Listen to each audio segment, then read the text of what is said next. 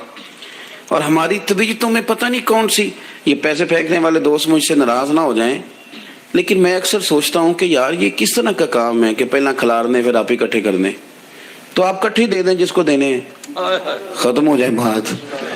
یعنی وہ محفل میں نا گپ شپ ہو رہی ہوتی ہے، اکٹھے کرنا لے پان دینا لے، کس چکر میں پڑ گئے۔ حضور غوث اعظم رضی اللہ تعالیٰ عنہ کی محفل میں شیخ یحییٰ نجار آیا کرتے تھے تو وہ کہتے تھے کہ ہم وہاں گنتے تھے آج کتنے بندوں نے توبہ کی، تو ہم سے گنے نہیں جاتے تھے، اتنے لوگ توبہ کرتے تھے۔ بزرگوں کی محفلوں میں توبہ کرنے والے گنے جاتے تھے، ہماری محفلوں میں پیسے گنے جاتے ہیں اور وہ پرچیاں دی جاتی ہیں۔ ایسا نہ کریں، اس سے گھٹن پیدا ہوتی، اور پھر جو نوٹوں والے ہوتے ہیں وہ فرنٹ سیٹوں پہ آ جاتے ہیں۔ بہت سارے غریب سوچتے ہیں کہ میرے پاس بھی اگر کرارے نوٹ ہوتے تو میں بھی آگے ہوتا۔ تو کم از کم یہ جو میلاد کی محفل ہیں ان میں تو سب کو ایک جیسا رہنے دیں، یہاں تو امیر غریب کا فرق نہ ہو، اس کو تو مہربانی کریں۔ تو نبی پاک صلی اللہ علیہ وسلم کی خدمت میں وہ شخص بڑی دور سے آیا، تو عرب کے بادشاہوں کا مزاج تھا، پروٹوکول بڑا چاہتے تھے، ان کا تو یہ طریقہ تھا کہ حکمرانی کرنی ہے جیسے بھی ہو۔ اگر کسی غلام نے دھوپ میں بندھا رہ گیا، اونٹ اور چھاؤں میں نہیں باندھا تو درے مارتے تھے، اور اگر اس نے کھول کے باندھ دیا تو پھر بھی مارتے تھے، کہتے تھے اتنا سیانا ہو گیا تو انہیں پوچھا ہی نہیں، خود بخود ہی باندھ دیا۔ وہ شخص حضور کی بارگاہ میں آیا اور بہت سارے لوگوں کے پاس کیونکہ وہ جاتا تھا اپنے سربراہ کا پیغام لے کے، تو وہ کانپ رہا ہے جب حضور کی بارگاہ میں گیا، ڈر رہا ہے۔ اب ذرا بات کو سمجھنا، نبی پاک صلی اللہ علیہ وسلم نے اس سے فرمایا کیوں ڈرتے ہو؟ سادہ آدمی ہے، دیہاتی ہے، بدو ہے۔ اللہ کے رسول نے تھپکی دی، کیوں ڈرتے ہو؟ تو کہتے حضور مجھے آداب نہیں آتے اور مجھے ڈر آتا ہے، کوئی بات اگر ایسی ہو گئی آپ مدینے کی حکومت کے سربراہ ہیں تو کہیں آپ ناراض نہ ہو جائیں۔ حضرت انس بن مالک فرماتے ہیں بات کہاں کی تھی، پہنچ کہاں گئی؟ جب اس نے یہ کہا نا کہ آپ تو حکومت کے سربراہ ہیں، کہیں کوئی غلطی نہ مجھ سے ہو جائے، تو نبی پاک کی آنکھوں میں آنسو آ گئے، حضور رونے لگے، اور نبی پاک صلی اللہ علیہ وسلم فرمانے لگے نہ بھائی تو کسی حکومت کے سربراہ کے پاس نہیں آیا، نہ تو اس بیٹے کے پاس آیا ہے جس کی ماں گوشت کے خشک ٹکڑے کھا کے بھی گزارا کر لیتی۔ میں تو ایک غریب ماں کا بیٹا ہوں۔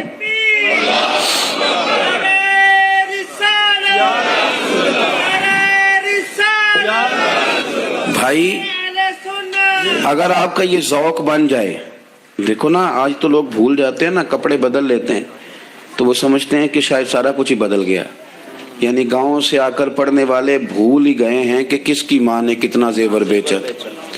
لوگ بھول جاتے ہیں چیزوں کو، اپنے ماضی کو یاد رکھیں، آپ لوگوں کے ساتھ پیار کریں، آپ لوگوں کو موقع دیں، آپ تھوڑی سی اور کوشش کریں اس شخص تک جانے کی جو آپ کو مایوس نظر آ رہا ہے، پریشان نظر آ رہا ہے۔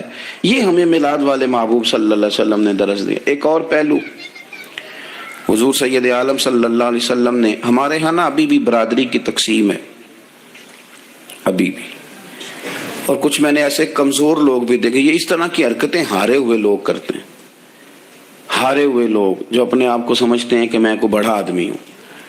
بڑا آدمی تو اپنے اخلاق سے ہوتا ہے، اپنے کردار سے ہوتا ہے، اپنی سخاوت سے ہوتا ہے، لوگوں سے پیار کرنے سے ہوتا ہے۔ باقی یہ کہ بیٹھ کے کہانی سنانا کہ میں بڑا کچھ کرتا ہوں، تو جو کچھ کرتا ہوتا ہے اسے سنانے کی کوئی ضرورت نہیں ہوتی۔ ایک اور بہت سارے لوگ آپ تعزیت کرنے جائیں نا والد کے انتقال کے بعد، تو ان بیچاروں کو بتانا پڑتا ہے کہ ابا جی میرے بغیر دوائی نہیں کھاتے تھے۔ تو میں کہتا ہوں اگر تیرے بغیر نہیں کھاتے تھے پھر بتانے کی ضرورت نہیں، پھر تو سارے گاؤں کو پتا ہوگا کہ تیرے بغیر نہیں کھاتے تھے۔ اور اگر کوئی دال میں کالا ہے تو پھر تیری وضاحت کوئی بندہ قبول نہیں کرے گا۔ تو آپ کو بتانا کیوں پڑ رہا ہے؟ اور آپ بار بار اس بات کا ذکر کیوں کر رہے ہیں کہ ہم بہت بڑے قبیلے کے ہیں؟ صاحب اگر آپ بڑے قبیلے کے ہیں تو پتہ ہوگا سارے علاقے کو آپ کتنا لوگوں کا خیال کرتے ہیں، آپ کس قدر محبت کرتے ہیں، آپ کا انداز کریمانہ کس طرح کا، پھر آپ کو بتانے کی کوئی ضرورت نہیں ہوتی، پھر خود بخود خبر ہوتی ہے۔ حضرت سیدنا ابو ذر غفاری رضی اللہ تعالیٰ عنہ، قبیلہ بنو غفار ایک بڑی شاخ تھی قبیلوں میں سے، جو لوگ اس زمانے میں مالدار قبیلوں سے تعلق رکھتے تھے ان میں سے ایک بڑا نام تھا۔ ساری زندگی چودراہٹ کی، لیکن میلاد ایک انقلاب کا نام ہے۔ میں میلاد منانے والے دوستوں سے گزارش کرتا ہوں کہ آپ ہر سال میلاد منائیں، اور ہر سال میلاد کے بعد آپ تھوڑے بدل بھی جائیں، یعنی تھوڑے سے بدل جائیں۔ کچھ لوگ کہیں یار یہ داڑھی میں نے نا 12 ربیع الاول والے دن رکھی تھی، یہ میری میلاد والی داڑھی ہے۔ سبحان اللہ، اور داڑھی رکھیں بھی نبی پاک کی مرضی کی۔ سبحان اللہ، سبحان کس کی مرضی کی؟ نہ ناراض ہو جائے جی میں ٹور چلا بس، کس مرضی کی جی؟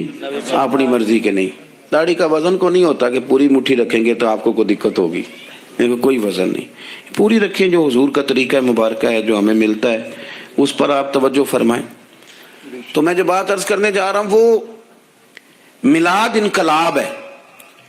حضور سید عالم صلی اللہ علیہ وسلم کی بارگاہ میں آنے سے پہلے لوگ کچھ اور ہوتے تھے، اور یہاں سے ہو کے جاتے تھے تو پھر ان میں تبدیلی آتی تھی۔ میں سارا دن کرامتیں سناؤں نا کسی کو اپنے پیر صاحب کی اور اپنے گھر میں بھی کہ میرے حضرت بڑے، میرے استاد بڑے، لیکن بیوی کے ساتھ اگر میں ترش لہجے میں بات کروں گا تو وہ کہے گی ایسا سکھاتے ہیں تینوں پیر صاحب، دوست کہیں گے یہ سکھاتے ہیں آپ، تو آپ کی کہانیاں نہیں چلتی، آپ کا کردار چلتا ہے۔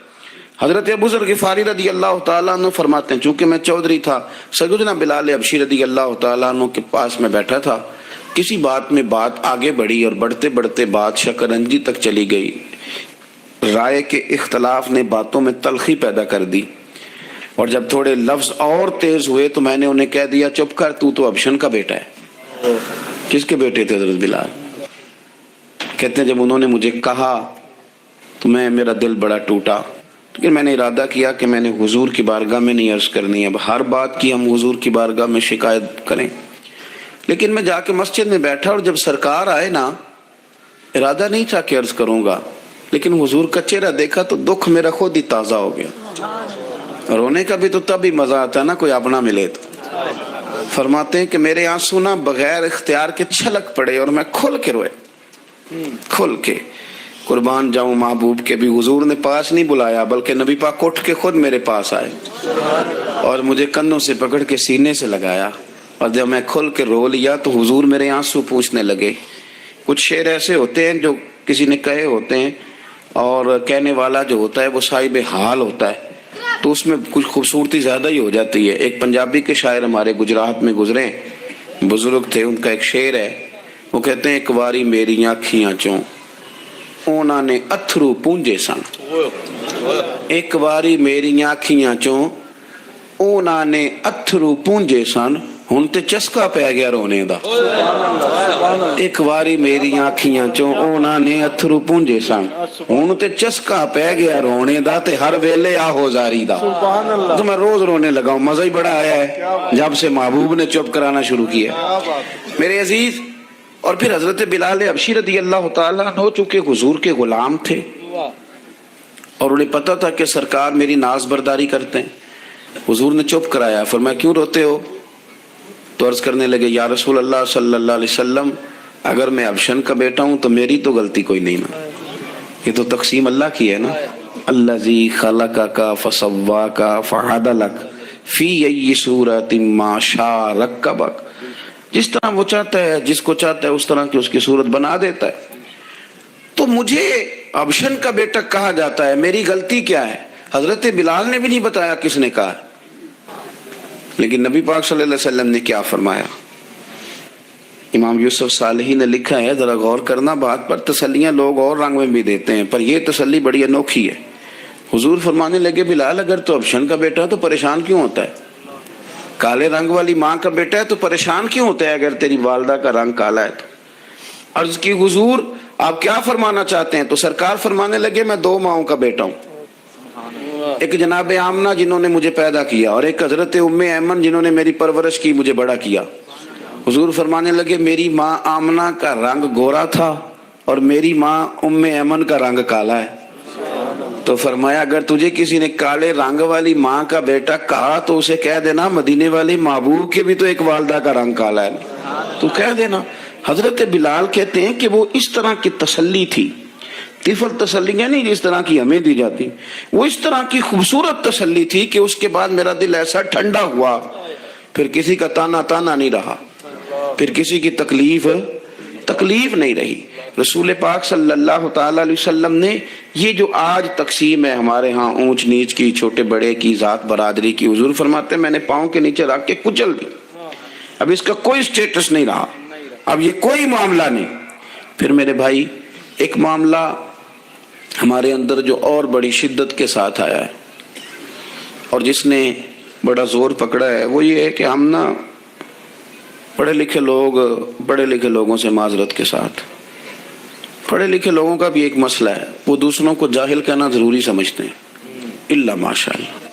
میں اکثر کہتا ہوں کہ یہ تو آسان کام ہے نا، آپ نے کہہ دیا جاہل نہیں جی سارے پنڈ والے، یہ تو بڑا آسان کام ہے، تو جان چھڑانے والی بات ہے. ان پڑھ ہیں جی اس قوم دا کچھ نہیں بن سکتا، بھی تو آسان کام ہے، جان چھوٹ گئی.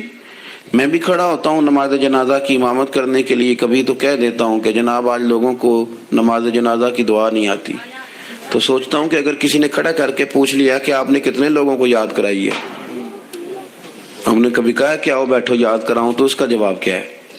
تنقید کرنا آسان کام ہے اور تعمیر کرنا یہ مشکل مرحلہ ہے. عزیز دوست، ہمارے ہاں نا ان پڑھ بندے کے ساتھ اور اس بندے کے ساتھ جس کی سوچیں محدود ہیں ہمارا رویہ اتنا تلخ ہوتا ہے. بھائی مزہ تو تب آتا ہے نا جب آپ کو، کچھ لوگ کہتے ہیں میں اچھے کے ساتھ اچھا ہوں، تو اچھے کے ساتھ تو ساری دنیا اچھی ہوتی ہے، آپ نے اس میں کیا کمال کیا؟ حضور سید عالم صلی اللہ علیہ وسلم نے تو فرمایا اس کے ساتھ جوڑو جو تمہارے ساتھ توڑ رہا، جو سخت رویہ اختیار کرے، سخت. بخاری مسلم میں حدیث ہے، حضرت عمر فاروق رضی اللہ تعالیٰ عنہ، حضرت انس بن مالک فرماتے ہیں کہ حضور سید عالم صلی اللہ علیہ وسلم گزر رہے تھے اور سرخ رنگ کی نہ نجرانی دھاری دار چادر سرکار نے اوڑھ رکھی تھی. ایک بدو آ گیا، اس نے کیا کیا کہ حضور کی مقدس چادر کو پکڑ کے کھینچا اور اس زور سے کھینچا کہ گردن مبارک پہ نشان پڑ گیا. زور سے دروازے پہ دستک دے دینا بھکاری، تو اسے خیرات شرات کوئی نہیں ملتی، البتہ جھٹکیاں دو چار ضرور مل جاتی.